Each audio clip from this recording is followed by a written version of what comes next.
United Kingdom yazofadza vanhu tichiona ichivharisa law firm iri linked kunana Singso Chabangu nana Wishman Muve.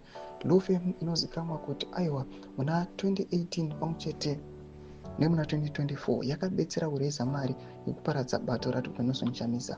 Vanhu vari kupembera panguva ino vachiona kuti pasi pezuva vanhu vakuziva chokwadi, ende chiva chakuzikanwa kuti vakomana veThe Ruling Party ZANU-PF vakafoira zvavo, hakuna leadership yakada. Musana muna mashuka mudanyogwa panapa unoga subscribe or like or turn the bell like TV na vana vanhu vamudaonekwa muchinzi. UK regulators have shut down a London-based law firm.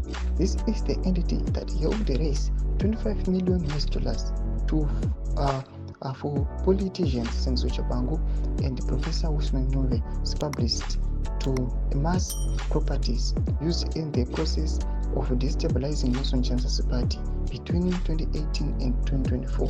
The law firm's founder, Julian Kundefu, and continues to be under investigation over alleged deceiving investors, mostly Zimbabweans, saying she would help them obtain title deeds in both the UK and Zimbabwe under a wholly owned company, and secondly under the girlfriend of Wishman Muve's publicist, Jimmy Chasafara, Sintule Achuma Sikoke Zintilovukas entity.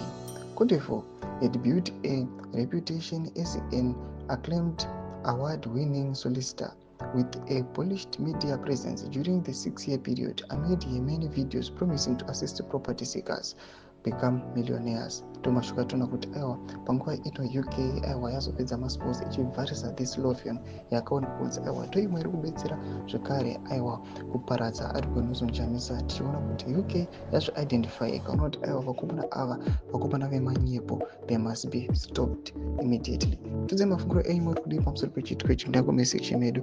Mafunguro enyu musana subscribe or like and turn the bell.